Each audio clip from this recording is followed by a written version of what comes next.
2 number கூட்டினா 40, 2 number கழிச்சா 4. 2x ஒய்யும் cancel ஆகிடுது. 2x = 44. எக்ஸோடைய வேல்யூ 2க்கும் எக்ஸ்க்கு இடையில மல்டிப்ளிகேஷன், அந்த சைடு போனால் டிவிஷன். 44/2 22.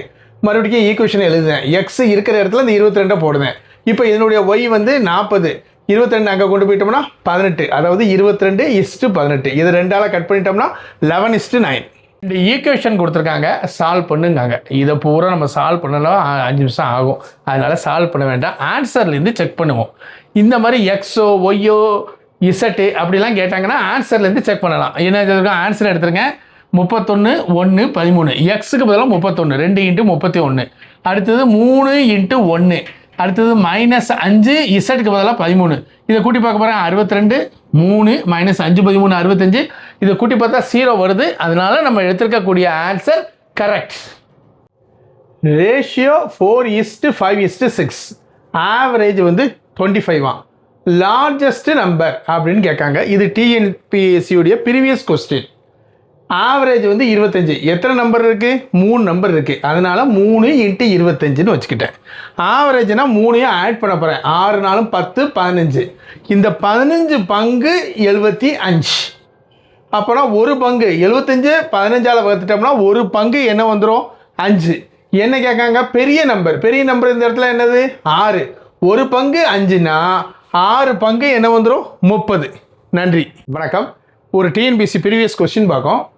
ரேஷியோ கொடுத்துட்டாங்க 2:3:5. அதனுடைய வர்க்கங்களின் கூடுதல், அதாவது சம் ஆஃப் த ஸ்கொயர். ஸ்கொயர்னா என்ன வந்துடும்? 2 ஸ்கொயர் பண்ணால் 2xன்னு வச்சுருக்கேன். அதனால் 4x², 3னா 9x², இது 25x². இதனுடைய சம் கேட்டிருக்காங்க. இதை பூரா ஆட் பண்ணிட்டோம்னா என்ன வந்துடும்? 38x², 608. அவன் கொடுத்துருக்கான், 608ன்னு கொடுத்துருக்கான். அப்போனா இது 19ஆல் கட் பண்ணுதேன். 2 8² = 32, x² = 16. அப்போனா எக்ஸோடைய வேல்யூ வந்து 4. இப்போ என்ன கேட்காங்க? இந்த ரேஷியோ என்னன்னு கேட்காங்க. 2:3:5. ஒரு பங்கு 4 கண்டுபிடிச்சாச்சு. 2 பங்கு 8, 3 பங்கு 12, 5 பங்கு 20. நன்றி. ரேஷியோ 1:2:3. ப்ராடக்ட் வந்து 750. ப்ராடக்ட்னா 3 நம்பர் இருக்குது. இது எக்ஸு, இது எக்ஸு, இது எக்ஸ்ன்னு இருந்தால் x³ ஆயிரும். 3ஐயும் பெருக்கிட்டோம்னா 6x³ = 750 அவங்க கொடுத்துருக்காங்க. அப்புறம் x³ 6 கொண்டு டிவைட் பண்ணிட்டோம்னா 125. அப்போனா எக்ஸனுடைய வேல்யூ வந்து 5. இப்போ என்ன கேட்டிருக்காங்க? இதனுடைய square, sum of the square கேட்டிருக்காங்க. அப்புறம் என்ன வந்துடும்? 1², 2², 3². அதாவது 9 4 1. இங்கெல்லாம் எக்ஸ் இருக்கிறதா நினச்சிக்கோங்க.